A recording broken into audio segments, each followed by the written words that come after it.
कपड़े धोने वाली बहू। शादी के पहले से ही विभा को कपड़े धोने का बड़ा शौक था। कभी नल के नीचे तो कभी तालाब के पास। अरे मेरी नीली वाली लुंगी नहीं दिख रही है।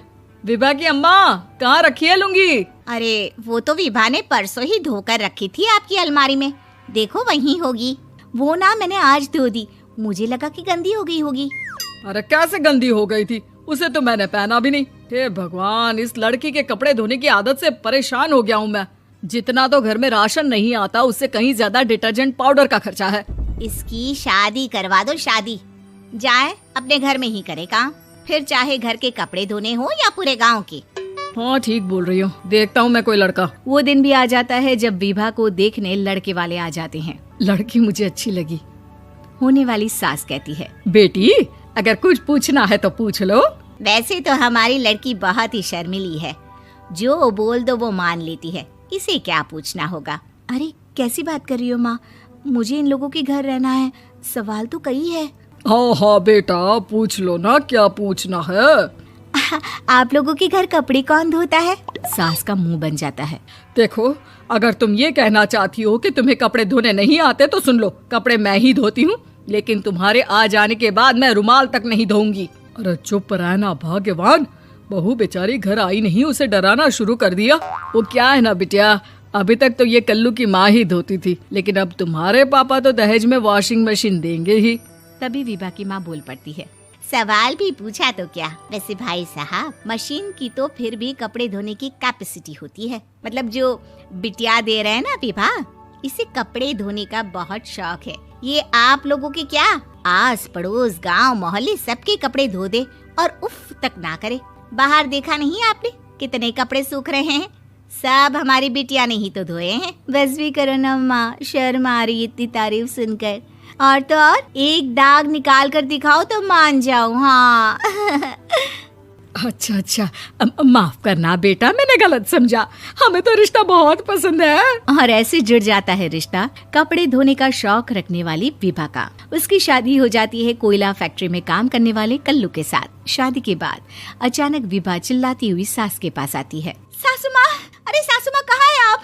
ये तो धोखा है, धोखा दिया आप लोगों ने मुझे। इसे ससुर के चक्कर के बारे में पता चल गया। अरे तो उसमें तुझे क्यों धोखा मिला है? अरे नल में पानी नहीं आता, कपड़े कैसे कब धुलेंगे? अच्छा, तू पानी नहीं आ रहा उसकी बात कर रही है। तो आपने क्या सोचा? कुछ नहीं। अच्छा, तेरी माँ ने कहा था कि कपड़े धोने का शौक है तुझे, याद आया मुझे। शौक बोलकर कपड़े धोने वाले मेरे जुनून को कम ना आके सासू माँ, कपड़ा धोना मेरा गुरूर है। तभी पति भी वहाँ आ जाता है। अभी मैंने इसे सनी देओल की फिल्म दिखाई है, उसी के डायलॉग मार रही है माँ। अच्छा सुन, साफ साफ बता रही हूँ, पानी सुबह 4 से 6 और शाम को 10 से 12 आता है, समझी? विभा टाइमिंग सुनकर हैरान हो जाती है। ये क्या भूतों का मोहल्ला है? सुबह 4 बजे उठकर कौन कपड़े धोता है? 4 बजे टंकी में पानी जाता है, फिर सारा दिन धोना ना, किसने मना किया? अरे कैसी बात कर रही हैं? 200 लीटर की टंकी में कितने कपड़े धो लूंगी मैं? सुबह ही उठ जाऊंगी मैं। अब क्या था, विभा सुबह 4 से लेकर रात के 12 बजे तक कपड़े ही धोती रहती। एक रोज सास पड़ोस से निकलकर कहीं जा रही होती है कि साथ वाली कहती है, हाँ कल्लू की माँ, जरा ये बताओ कि 2 साड़ी है, 2 ब्लाउज और एक पेटीकोट और एक नाड़े वाला लंबा कच्छा। हाँ तो? अरे तो क्या, कितना लोगी धुलाई ये बताओ। धोबन दिख रहे हैं हम क्या?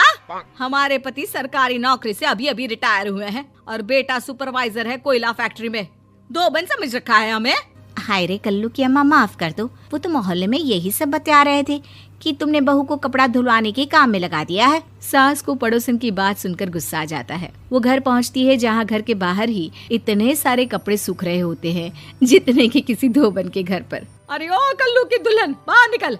माँ जी यहीं आ जाओ, बाथरूम में चादर धो रहे हैं हम। अरे अभी हम धोते हैं, तुमको बाहर निकलो। ये आस पड़ोस वाले बोल रहे हैं कि हम बहू से कपड़े धुलवा कर उसे कपड़ा धोने वाली बना दिए हैं।